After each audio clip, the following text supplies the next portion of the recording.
Yes, good morning students. Welcome to you all in chemistry class. Today we are going to discuss a very important topic of this chapter, that is balancing of chemical equation. You all know what is balanced chemical equation and what is unbalanced chemical equation. What is balanced chemical equation? Anyone from the class? Balanced chemical equation is an chemical equation in which the atoms of the different elements on the both the sides are same. What do you mean by both the sides? Both the Reactants and products. product side. And what is unbalanced chemical equation? An equation in which the number of atoms of different elements is not equal on the two sides of equation. तो क्या होगी? Unbalanced or skeleton equation. Now we are going to discuss balancing of chemical equation. What is balancing of a chemical equation? Balancing of chemical equation means making the number of atoms of each element equal on the both side of the equation.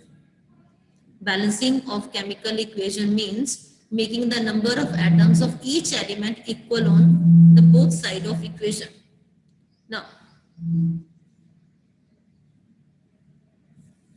carbon plus oxygen, C plus O2 give rise to carbon dioxide. Balanced or unbalanced chemical equation? Balanced or unbalanced Balance. equation? Balanced. Yes, Balance balanced equation. chemical equation. Now, Mg plus O2 give rise to MgU. Balanced or unbalanced chemical equation? Unbalanced. Unbalanced. Right. Unbalanced chemical equation. Why it is unbalanced? क्योंकि right hand side पे और left hand side पे number of atoms magnesium और अब देखिए magnesium का number of atom इधर कितने हैं? लेफ्ट हैंड साइड पे मैग्नीशियम के एटम्स कितने हैं? 1. और राइट हैंड साइड पे मैग्नीशियम के एटम कितने हैं? 1. मैग्नीशियम तो क्या है? बैलेंस है. बट ऑक्सीजन के एटम लेफ्ट हैंड साइड पे कितने हैं? 2. राइट हैंड साइड पे कितने हैं? 1. That's why this equation is unbalanced chemical equation. Now, why do we need to balance this chemical equation? Why we want to make the number of atoms of each element equal on both sides of the equation? You all know the law of conservation of mass. What is law of conservation of mass? The mass of product equal to mass of total mass of reactants. It means mass can neither be created nor destroyed. अगर हमने mass reactant का product का equal रहता है according to the law of mass of conservation, it is possible only if the number of atoms of each element is equal on the two sides of equation. Okay, अब यहाँ पे देखिए magnesium कितना 1 और oxygen कितना 2. ठीक है, अब इनके मास को जब हम ऐड करेंगे, एटॉमिक मासेस को ऐड करेंगे, क्या वो इक्वल होंगे? मैग्नीशियम का एक एटम है और ऑक्सीजन का एक एटम है, इनके मास के इक्वल? नो. ठीक है, अब according to the law of mass of conservation क्या है कि प्रोडक्ट का मास किसके इक्वल रहेगा? मास ऑफ रिएक्टेंट्स के. This is possible only if the number of atoms of each element is equal on the two sides of equation. Okay, now write down the steps involved in the balancing of chemical equation in your notebook.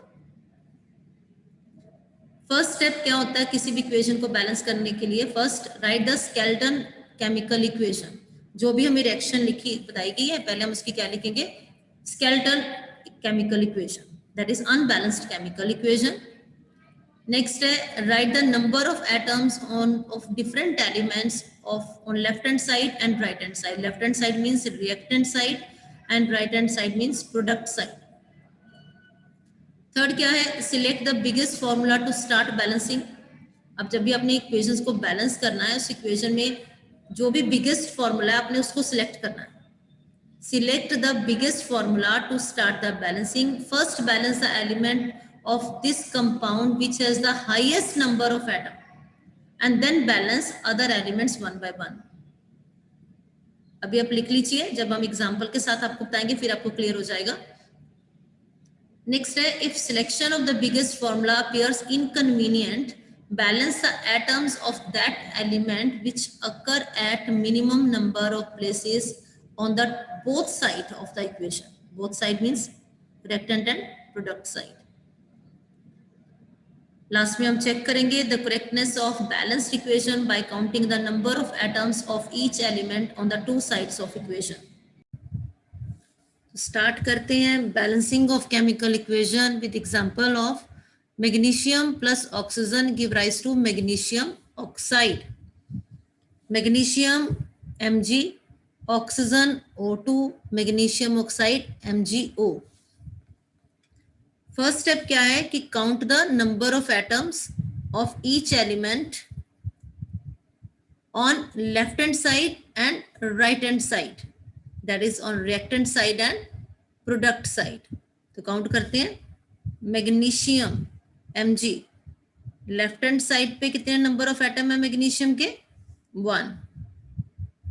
Magnesium left hand side 1, right hand side पे magnesium 1. Okay, oxygen number of atom 2 and number of atom 1. तो ये equation क्या हमारी unbalanced chemical equation और skeletal equation. अब हम इसकी balancing start करते हैं. बैलेंसिंग के लिए फर्स्ट स्टेप हो गया, सेकंड स्टेप हो गया. थर्ड स्टेप देखिए यहाँ पे क्या लिखा है, select the biggest formula to start the balancing. Okay, तो अब इसमें देखिए बिगेस्ट फॉर्मूला किसका? MgO, that is magnesium oxide. आपने इस पे ध्यान देते हुए, इस पे फोकस करते हुए आपने इक्वेशन को क्या करना है? बैलेंस करना है. अब यहाँ पे मैग्नीशियम कितने हैं? 1. यहाँ पे भी मैग्नीशियम कितने हैं? 1. मींस राइट हैंड साइड और लेफ्ट हैंड साइड पे मैग्नीशियम इक्वल है. मैग्नीशियम के एटम्स क्या है? बैलेंस है.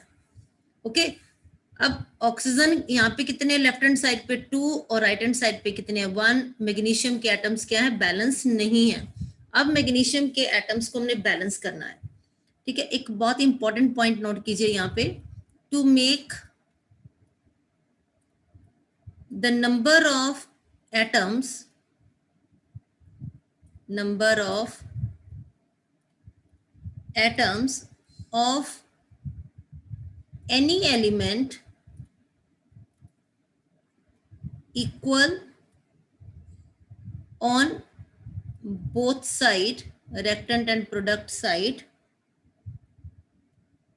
we cannot change subscript of formula.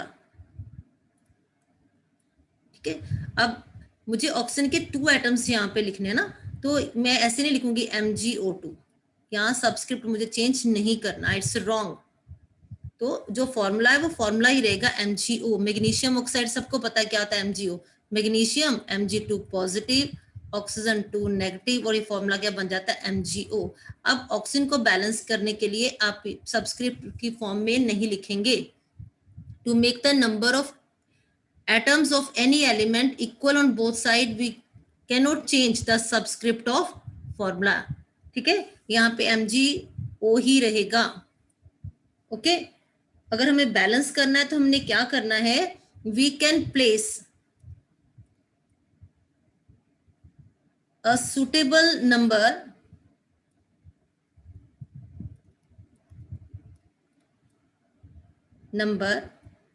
whole number before the formula.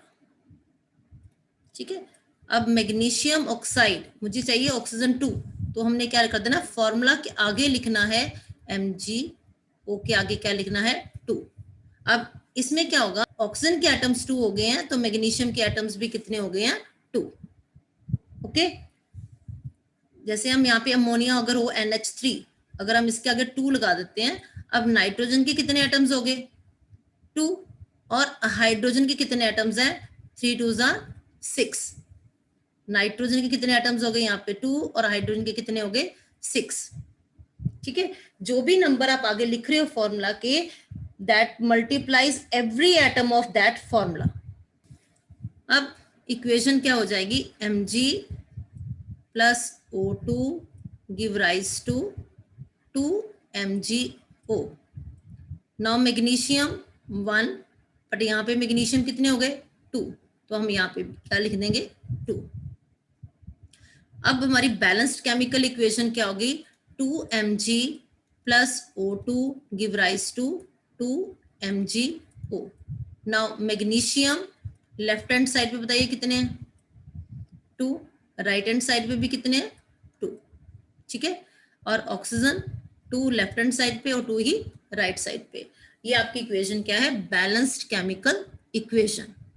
Answers में आपने इतना सब कुछ नहीं लिखना होता, आप आंसर क्या लिखेंगे, 2Mg plus O2 give rise to 2MgO। Okay, clear. Next एक और केमिकल इक्वेशन की बैलेंसिंग डिस्कस करते हैं। So write down, Fe plus H2O give rise to Fe3O4 plus H2. Fe iron. Now what is this Fe3O4? आप सबको पता है जो Fe है वो फेरस होता है और क्या होता है ferric. Fe2 positive, Fe3 positive, ठीक है। Ferrous Fe2O positive, oxide O2 negative. अगर हम फेरस ऑक्साइड लिखे तो बन जाता है ये FeO, फेरस ऑक्साइड।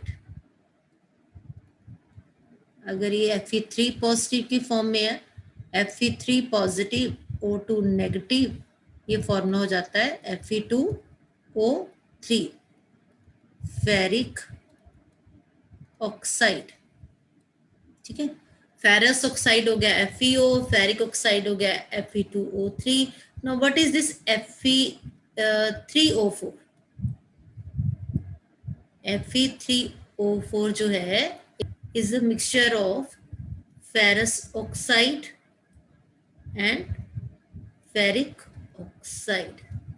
देखिए हो गया Fe3O4। ओके, अब इक्वेशन की करते हैं बैलेंसिंग।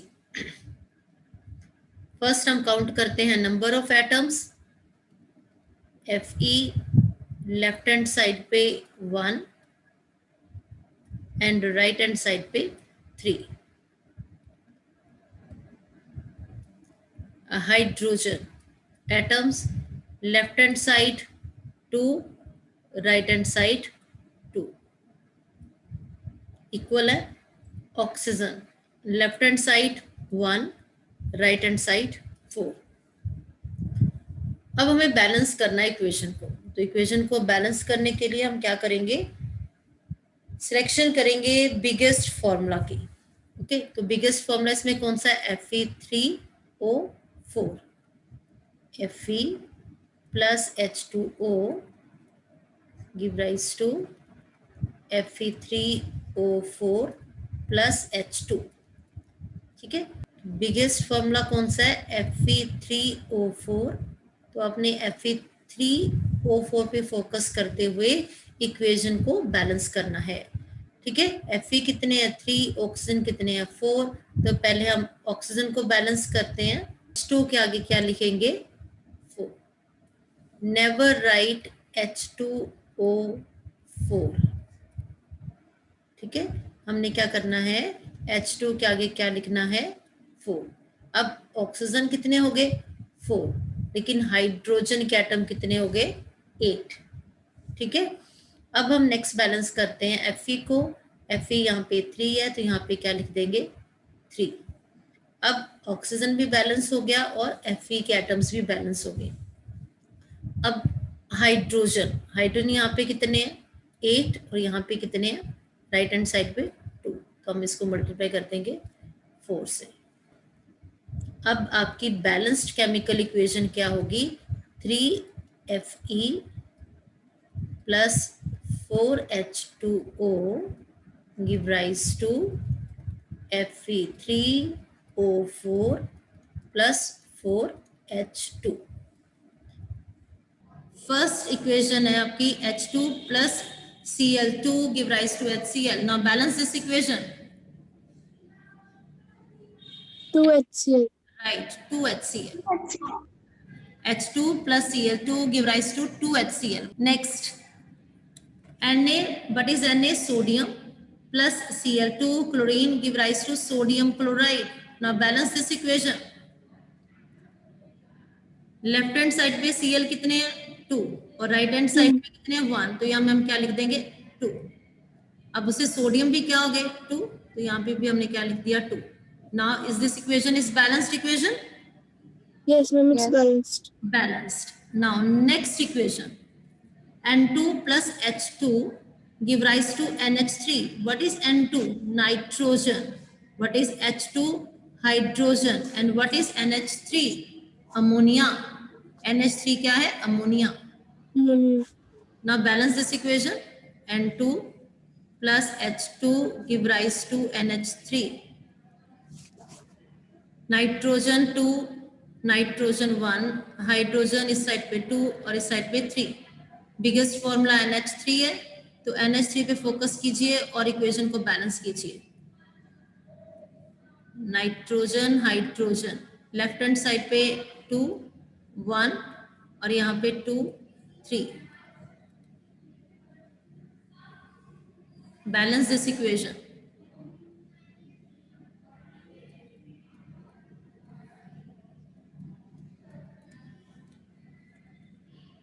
अगर हम यहाँ पे 3 को H2 को 3 से मल्टीप्लाई करते हैं, ठीक है, तो यहाँ पे क्या हो जाएगा 6, ठीक है, और इसको हम 2 से मल्टीप्लाई कर देते हैं, ये भी क्या हो जाएगा 6. हाइड्रोजन बैलेंस ना और not? Hydrogen Balanced. Right.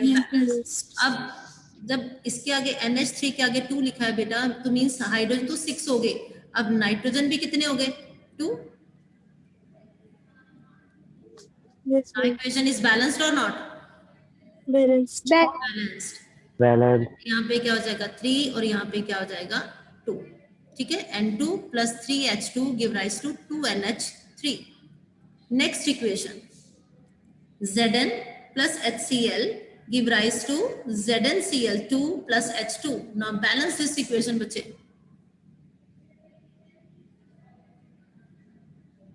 Zn1 balance है. आपने बिगेस्ट फॉर्मूला देखना कौन सा है? ZnCl2 है, तो आप इस पे फोकस करके बैलेंसिंग स्टार्ट कीजिए. Zn1. अब देखिए यहाँ पे Cl कितने 2 और लेफ्ट हैंड साइड पे Cl कितने हैं 1, तो इसको बैलेंस करने के लिए हम यहाँ पे क्या लिख देंगे 2, ठीक है. Cl बैलेंस हो गया, मीन अब जिंक भी बैलेंस हो गया, Cl भी बैलेंस हो गया, ठीक है. जिंक 1 Cl के एटम यहाँ पे भी 2 और यहाँ पे भी 2. अब क्या हो गया हाइड्रोजन कितने हो गए 2. जब आपने 2HCl लिखा मीन Cl तो 2 हो गए, लेकिन साथ में हाइड्रोजन भी कितने हो गए 2, और राइट हैंड साइड पे भी हाइड्रोजन कितने हैं 2. Clear? Yes, ma'am. Now is this equation is balanced और not? Balanced. Balanced. Now balance this equation. What is Hg? Mercury. HgO give rise to Hg plus O2. HG HG. के आगे 2 लगा देंगे, फिर HG के आगे भी 2 HG, लगा और देंगे. यहाँ पे भी क्या हो जाएगा 2HC. 2, right. 2HgO give rise to 2Hg plus O2. ये भी इक्वेशन बैलेंस होगी. नेक्स्ट इक्वेशन देखिए क्या है CaOH twice. What is CaOH twice? Calcium hydroxide plus carbon dioxide give rise to calcium carbonate plus H2O. Now balance this equation. First of all, count the number of atom and check whether it's balanced or not.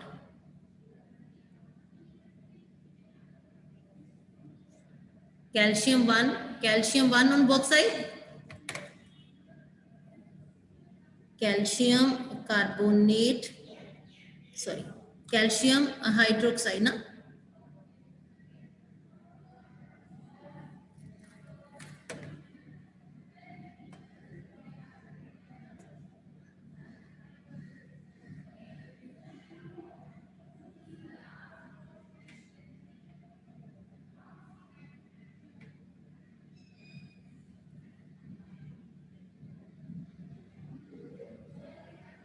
अच्छी करिए balance बेटे इस equation को।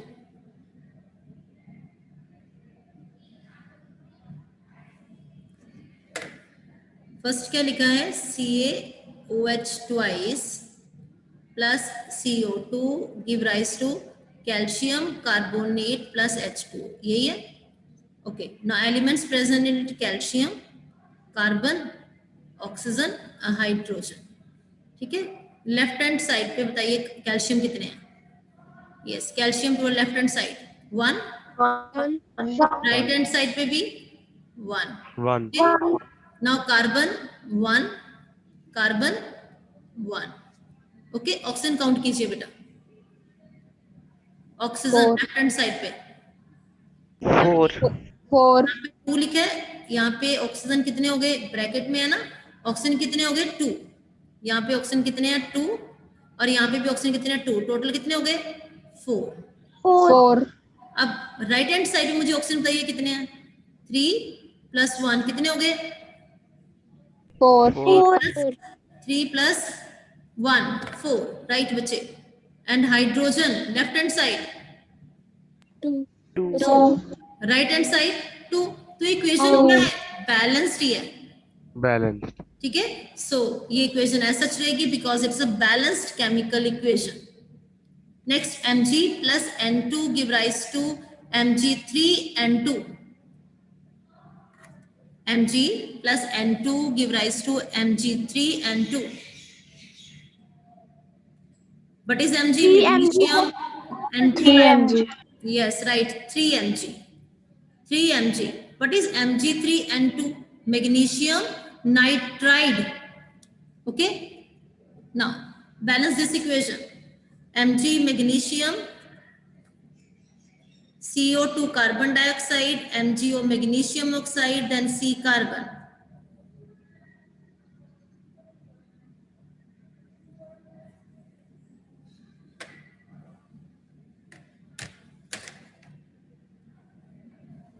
Balance this equation.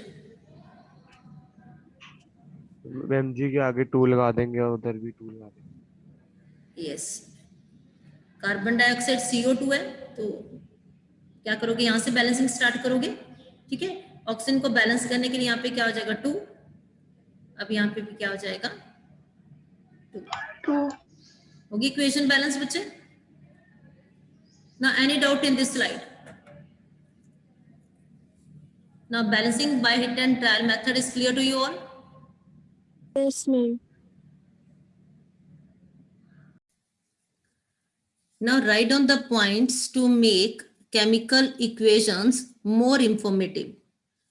First point लिखिए, the physical state of any substance is represented by using symbols small s for solids, small l for liquids, and G for gaseous, and AQ for aqueous solution. Aqueous solution क्या होता है, solution in water. Aqueous, that is solution in water. Okay, अब कोई भी equation अगर हम लिख रहे हैं, अगर उसके साथ हम ये स्टेट सिंबल्स डाल देते हैं, उससे हमें क्लियर हो जाता है कि वो सब्सटेंस किस फॉर्म में एग्जिस्ट कर रहा है। For example, when magnesium ribbons burn, magnesium ribbon burns mean magnesium किस स्टेट में है, सॉलिड स्टेट में। Iron rod solid state. When we are saying steam, तो हम क्या लिखेंगे, H2O किस फॉर्म में है, ये गैसियस फॉर्म में, स्टीम। ओके, अब यहाँ पे एग्जांपल हमने लिखी है जिंक, जिंक मेटल, Zn किस फॉर्म में है, जिंक किस फॉर्म में है, सॉलिड स्टेट पे है। Plus sulphuric acid aqueous form give rise to zinc sulfate aqueous form plus a hydrogen H2 gas। तो ये हमने उसके साथ इक्वेशन के साथ क्या लिख दिए, स्टेट सिंबल।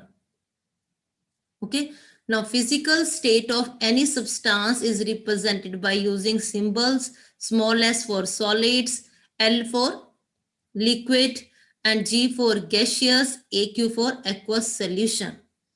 फर्स्ट पॉइंट सबको क्लियर?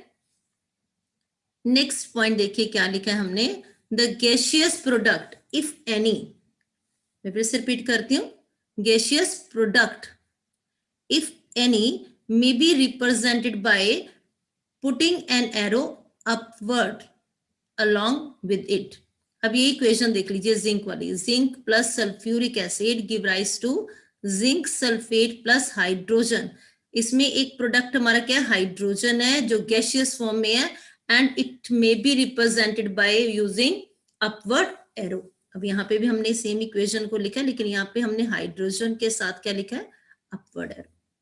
आप स्मॉल जी भी लिख सकते हो और आप अपवर्ड एरो भी लिख सकते हो, ठीक है। It is only for gaseous products, not for reactant. And precipitates. What is precipitates? That is insoluble product formed, if any, may be represented by putting an downward arrow along with it.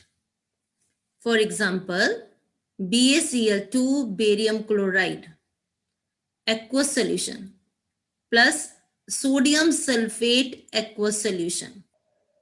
When we mix the aqueous solution of barium chloride, aqueous solution of barium chloride means solution of barium chloride in water. Okay, when aqueous solution of barium chloride mixed with aqueous solution of sodium sulfate, तो क्या होता है, यहाँ पे एक insoluble product बनता है, precipitates बनते हैं, that is barium sulphate BaSO4 plus साथ में यहाँ पे हमने क्या लिखा है, sodium chloride aqueous form, that is solution in water, ठीक है। अब जो ये वाइट प्रेसिपिटेट्स हैं, जो इनसोल्युबल प्रोडक्ट है, that may be represented by downward arrow. जिसके प्रेसिपिटेट्स बन रहे हैं आप उसके साथ क्या लिख दोगे, downward arrow. Clear? Next point note कीजिए, if acid is present as one of the reactants it may be dilute और कॉन्सेंट्रेटेड, ठीक है। जैसे हम कहें कि zinc when react with dilute hydrochloric acid, ठीक है, तो हम उसके लिए सिंबल यूज करेंगे DIL। The symbol DIL is used for dilute acid and CONC for concentrated acid. For example, जब हम एक रिएक्शन लिखते हैं, zinc reacts with dilute hydrochloric acid form zinc chloride and hydrogen gas, तो हम इसको किस तरह से लिखेंगे, जिंक क्या है, सॉलिड फॉर्म है, तो हम Zn के साथ क्या लिखेंगे, small s। Hydrochloric acid, dilute hydrochloric acid हमने आप यहाँ पे लिखा था, तो हम यहाँ पे डाइल्यूट को क्या लिखेंगे, DIL, ठीक है। Give rise to zinc chloride aqueous form, that is solution in water, plus H2G, that is hydrogen gas. आप H2 के साथ अपवर्ड एरो भी लिख सकते हो, okay. Next point, to make chemical equation more informative, the condition of temperature, pressure and presence of catalyst is represented above and below the arrow between reactants and products. अब जिन conditions के अंदर ये कोई भी रिएक्शन हो रही है, कितने टेम्परेचर पे हो रही है, कितने प्रेशर पे हो रही है, आपने उसको कहाँ पे लिखना है, above and below the arrow between the reactants and products.